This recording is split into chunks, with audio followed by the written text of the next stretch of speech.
वोटें डाली है, सपोर्ट दिया, इसलिए नहीं दिया कि आप हमारे पेट पे बुलडोजर चला दो। अगर सरकार नहीं मानेगी तो हम भी अपने धरने पे डटे रहेंगे और अपने बच्चों की रोजी रोटी के लिए तो हमने लड़ना ही लड़ना है, क्योंकि हमारी उम्र हो चुकी है। कोई 50 साल का, कोई 60 साल का, कोई 70, कोई 80।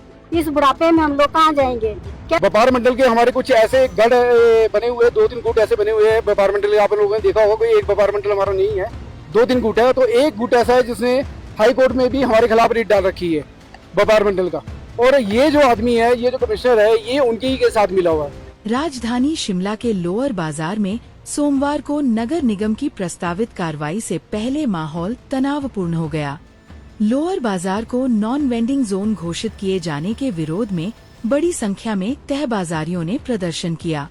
प्रदर्शनकारियों का आरोप है कि नगर निगम बिना वैकल्पिक रोजगार की व्यवस्था किए उन्हें वर्षों पुराने व्यवसाय से बेदखल कर रहा है। उनका कहना है कि लोअर बाजार में कार्रवाई की जा रही है, जबकि राम बाजार में इस तरह की कार्रवाई नहीं हो रही। तहबाजारियों ने कहा कि नगर निगम उन्हें आजीविका भवन में स्थानांतरित करना चाहता है, लेकिन वहां कारोबार की कोई संभावना नहीं है। उनका कहना है कि यदि उन्हें वर्तमान स्थान से हटाया गया तो उनका रोजगार छिन जाएगा और परिवार का पालन पोषण करना मुश्किल हो जाएगा। प्रदर्शनकारियों ने नगर निगम से कार्रवाई रोकने और उनकी समस्याओं का समाधान निकालने की मांग की। वहीं नगर निगम की प्रस्तावित कार्रवाई को लेकर लोअर बाजार क्षेत्र में तनाव का माहौल बना रहा। ना जीना है ना मरना है, रुलो सड़कों पे और उठाने का पूरा प्रयास कर रहे हैं। कारपोरेशन की गाड़ियां भी लगने वाली है, यहाँ पे फोर्स भी आएगी, पुलिस फोर्स आएगी। हमारे पेट पे टांगे चलाएंगे ये लोग, रेस्ट करेंगे हमारे को, कर लो, मगर हम जाएंगे नहीं यहाँ से। टैब जारी शिमला में रहेगी, यहाँ लोअर बाजार से ना कोई हटा सका ना हटाएगा। 50 साल हो गए हमारे को बैठे हुए, आज नहीं आए हम, ये 2 साल से आए हैं। कमिश्नर साहब, इनको पूछना चाहते हैं हम कि पंकज राय जी थे, उन्होंने नो बैंडेज क्यों नहीं बनाया? कोहली साहब थे, तब क्यों नहीं बने नो बैंडेज? आपको क्या कष्ट है, हमारे को बताओ, क्या दिक्कत है? गरीब आदमी रोटी खा रहा है, तुम्हारा सड़क पे बैठा है, 3 महीने बरसात का सामना करना है, 4 महीने बर्फ का सामना करना है, कहाँ जाएंगे हम? क्या साधन है हमारे पास? क्या सरकारें सपोर्ट दे रही है? सरकार को भी आज नींद आ रही।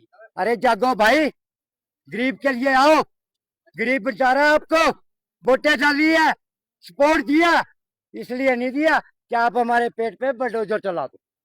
ये नहीं होगा, ना हम चलने देंगे गुंडा राज, इसको खत्म करना होगा। उसके लिए कुछ भी करेंगे, लेट जाएंगे सड़क। एमसी बोलती है कि आपको यहाँ से उठाना है, हम गाड़ियां ले आएंगे, अपनी पुलिस फोर्स लाएंगे, आपको हम बैठने नहीं देंगे किसी भी हालत में। ये इनसे पूछा जाएगा, पूछेंगे इनसे, सरकार भी पूछेगी, पूछना तो पड़ेगा।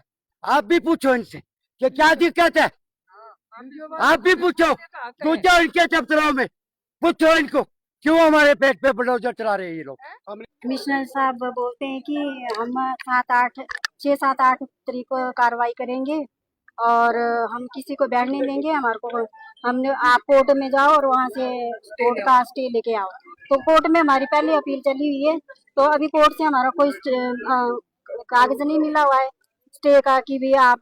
और इन्होंने पहले खुद ही हमारे को बैंडिंग जोन डाल के बिठाया था, सभी को कार्ड इश्यू किए थे, लेकिन हेरा फेरी करके हमारे कार्ड भी इन्होंने अलग अलग जगह को हमारे को शिफ्ट करने के लिए बोले और उसमें कई प्रकार की शर्तें इन्होंने लागू कर दी हुई है, जिसको हम नहीं मानना चाहते हैं। तो अगली आप कार्रवाई क्या रहने? अगर सरकार नहीं मानेगी तो हम भी अपने धरने पे डटे रहेंगे और अपने बच्चों की रोजी रोटी के लिए तो हमने लड़ना ही लड़ना है, क्योंकि हमारी उम्र हो चुकी है। कोई 50 साल का, कोई 60 साल का, कोई 70, कोई 80। इस बुढ़ापे में हम लोग कहाँ जाएंगे? कैसे हम अपने परिवार का भरपूर पोषण करेंगे? बच्चे भी हमारे आगे को, किसी को बच्चे पढ़ाई बड़ी बड़ी क्लासों में गए बच्चे, उनका पालन पोषण, उनकी पढ़ाई लिखाई किस प्रकार से चलेगी अगर हम अपनी रोजी रोटी नहीं चलाएंगे, अगर हम बैठने नहीं देंगे?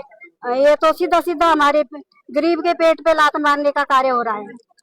तो मेरी सरकार से भी गुजारिश है कि हमारा सही नीति करके हमारा बैठने का और बनाया जाए, रणनीति की जाए, और जितने भी तहबाजारी है, लकड़ बाजार, मार रोड, मिडल बाजार, इनको सही तरीके से अपने अपने स्थायी निवास पे बिठाया जाए और इनके साथ कोई कूटनीति नहीं चलाई जाए। और जहाँ जहाँ का इनका वेंडर जोन का जो इनका कार्ड है, उसी उसी स्थान के ऊपर इनको कार्ड भी दिया जाए।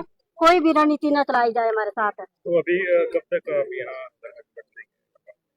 अगर बात नहीं बनेगी तो जितने दिन ये चले रहेंगे हम भी अपना प्रोटेस्ट देते रहेंगे और सारे लोग इकट्ठे होके हम अपने बड़ी जगह पे चाहे थोड़ा माल लगाएं चाहे ज्यादा लगाए, लगाते रहेंगे। खड़े होके बेचेंगे? नहीं हम सिर्फ लोअर बाजार को ही नो वेंडिंग जोन क्यों चुना है?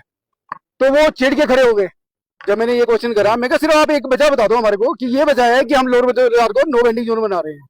तो उनका जो एक्सक्यूज है वो लोगों को जो दे रहे हैं वो ये दे रहे हैं कि लोअर बाजार बड़ा कंजेस्टेड एरिया है, यहाँ पर लोगों को आवाजाही के लिए खुला स्थान चाहिए। तो मैंने उनको पूछा, मैं कहा अगर लोअर बाजार इतना कंजेस्टेड एरिया आपके दिमाग में आ रहा है तो आपका राम बाजार के बाजार में क्या ख्याल है? राम बाजार में तो सिर्फ 2 आदमी आप लोगों ने देखा हुआ, 2 आदमी नहीं चल सकते, एम्बुलेंस नहीं जा सकती, अच्छा फायर की गाड़ी नहीं जा सकती। एक लोअर बाजार ऐसा एरिया है जहाँ पर आप फायर की गाड़ी भी ले जा सकते हैं, रोज फायर की गाड़ी जा रही है, एम्बुलेंस यहाँ से डेली निकल रही है। तो यहाँ पर ऐसा कोई वो इश्यू नहीं था कि लोअर बाजार को नो वेंडिंग जोन बनाया जाए। लेकिन इनकी जो मंशा है वो साफ साफ ये है कि ये कुछ लोअर बाजार के व्यापार मंडल के हमारे कुछ ऐसे गढ़ बने हुए, 2-3 गुट ऐसे बने हुए हैं व्यापार मंडल। आप लोगों ने देखा होगा, कोई एक व्यापार मंडल हमारा नहीं है, 2-3 गुट है। तो एक गुट ऐसा है जिसने हाई कोर्ट में भी हमारे खिलाफ रिट डाल रखी है व्यापार मंडल का। और ये जो आदमी है, ये जो कमिश्नर है, ये उनके ही के साथ मिला हुआ है। और एक बार आप लोगों ने देखा होगा, इन्होंने पहले वेंडिंग जोन बना दिया था लोअर बाजार को, सिर्फ किराया भी लगने वाला था और ब्लू लाइनें लगा दी थी लोअर बाजार में, ब्लू लाइनें लगा दी थी और किराया लगाने वाले थे। 4-5 दिन ये प्रोसीजर चला इनका।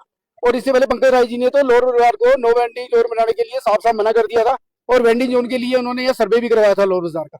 तो मैं इनसे पूछना चाह रहा हूँ कि इनको एकदम क्या सोचा कि लोअर बाजार के बारे में, कि ऐसा क्या इनको ख्याल आ गया है कि लोअर बाजार को नो वेंडिंग जोन बना रहे हैं ये?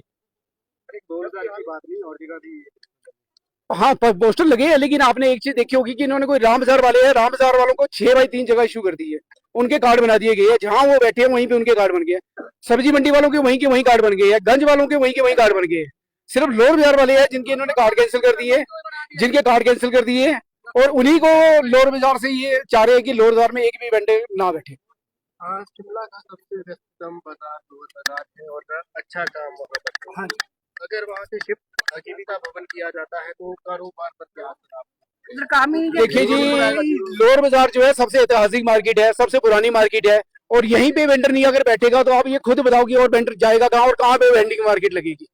क्योंकि यही सबसे मार्केट पुरानी है। और ये बोल रहे कि अगर आप जीविका भवन में चल जाएंगे तो जीविका भवन आप लोगों ने खुद देखा होगा कि वहाँ तिब्बती जो बैठे हुए हैं या कोई और लोग बैठे हुए हैं वो पहले ही तंग आए हुए हैं, वो कह रहे हैं हमारी वहाँ बोनी भी नहीं हो रही है।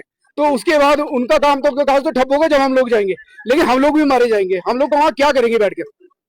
ही लात मार रहा है। और आप देख सकते हैं कि हमारे जो तय बाजारी है बारिश में भी काम कर रहे हैं, बर्फ में भी काम करते हैं, हमारा 6 महीने काम चलता है बड़ी मुश्किल से।